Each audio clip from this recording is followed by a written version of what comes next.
انا يعني كل يعني بالذات بعد ماتش الاهلي كنت زعلان جدا. وزعلي بعد ماتش الاهلي ابو العيله ما كانش جه ان احنا خسرنا بطوله او ان احنا خسرنا ماتش مهم كان كلنا نفسنا نكسبه، لكن انا زعلت جدا ان كان في مجموعه كبيره من اللعيبه في الملعب مش مصدقين ان هم يقدروا يكسبوا الاهلي. انا شفت لك التصريح ده ميدو فعلا. ما انت كراجل زملكاوي انت كابتني طبعا في الزمالك، لكن انا ما اعرفش انت جالك الاحساس ده ولا لا. انا عارف يا ميدو جالي احساس ايه، انا عايز اكد على كلامك لان انا عجبني تصريحك جدا، بس انا سميتها مسمى تاني، بس احنا مش مختلفين عن مسميات. انت عارف يا ميدو في فتره من الفترات لما يكون مستحوذ بيبقى محتاج ليدنج في الملعب كده، وقاعد يقول لك دلوقتي اجيب جون، اللي هو وقت الشراسه، وقت ان انا ابقى احس ان انا فريق قدامي مش في حالته وانا اللي ماسك زمام الامور، فلازم انا بقى في وقت من الوقت ادوس كده بلغه الكوره واجيب جون، وممكن اجيب الثاني كمان وقت المباراه واروح للمباراه في سكه ثانيه خالص. لكن ده انا اتفق معاك ان فتره من الفترات مش توش. هل بقى ليه علاقه ان الانسجام في مجموعه لعيبه اول مره تلعب مع بعض، عارف اللي هي المتغيرات اللي ممكن تكون غصب عنك محتاجه وقت، واحنا عنصر الوقت غصب عننا مش بايدينا او مش بمزاجنا يعني. والله بص يا ابو العيله، يعني انا زيك اتربيت تربيه واحده، ان انا ما اخافش من اي حد، وان انا في الملعب وبره الملعب، وان انا العب بتاريخ وباسم اللي لبسوا الفانيلا دي قبليه. في عظماء لبسوا الفانيلا دي قبليه، لازم العب بالاحساس ده من وانا عندي 14 سنه. الموضوع مش موضوع مكسب ولا خساره، لا، الموضوع ان انا بمثل الزمالك، انا بمثل جمهور عظيم، فلازم ان انا العب بالايدنتي دي والعب وابقى انا قد المسؤوليه دي.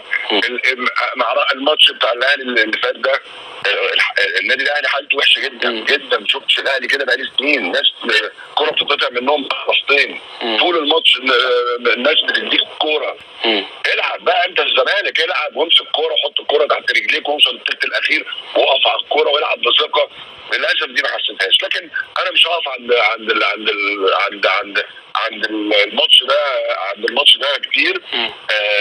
المرحله اللي جايه في رايي نصيحه لجوميز من اخ اصغر ومحب لنادي الزمالك، ثبت التشكيل على قد ما تقدر. ده مش وقت تغييرات كتير، الفرقه لازم تدافع الاول كويس، ازاي نطلع بالكلين شيت وما يخشش فينا جون، وازاي ان التغييرات تبقى على ابسط الحاجات الصغيره. ده مش وقت تغييرات كتير.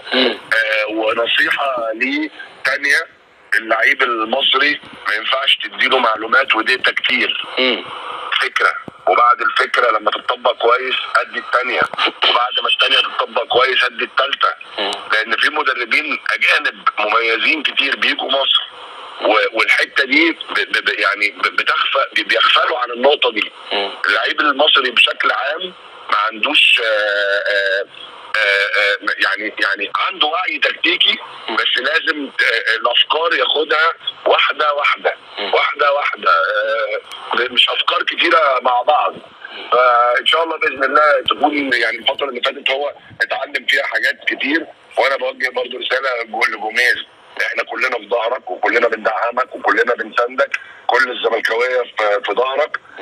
وان شاء الله باذن الله ربنا هيكرم الزمالك الفتره اللي جايه، لان احنا داخلين على مرحله فيها ضغط مباريات، وداخلين على مرحله فيها ماتشات مهمه. ان شاء الله باذن الله ربنا يكرم الزمالك الفتره اللي جايه. انت عارف يا ميدو، ساعات لما بتيجي فتره توقف وانت مثلا مش في نتائج كويسه بتبقى بمصلحتك، فاللي حصل بعد المباراتين اللي فاتوا الحقيقه من نتائج سلبيه، فاعتقد التوقف هنا ممكن نستغله بشكل مميز جدا. شايف افضل طريقه نستغل بيها التوقف اللي ممكن يكون حوالي 20 يوم الفتره اللي جايه؟ الراجل كان ممكن يكون محتاج وقت، انا قلت لك عنصر الوقت ما كانش. السلام عليكم، اهلا وسهلا بيكم في حلقه جديده من برنامجنا قهوه الخواجه. دايما بنقول بتشجع كوره ولا بتشجع نادي؟ اكيد بتشجع كوره. مداخله حلوه جميله من احمد حسام ميدو مع كابتن محمد ابو العيله، بيتكلم فيها رسائل لجوزيه جوميز بعد الهزيمتين. هو شايف ان هو مدرب كويس، وبس هو احنا كله بيتفق ان هو محتاج يثبت التشكيل تغييرات كتير جدا جدا جدا من غير مبرر، تغييرات كتير جدا. وفي اوقات وانت عندك توقف، التوقف ده مهم جدا لنادي الزمالك، ولعل القادم يكون افضل لنادي الزمالك. واسمع رايك في الكومنتات. تحياتي احمد الخواجه.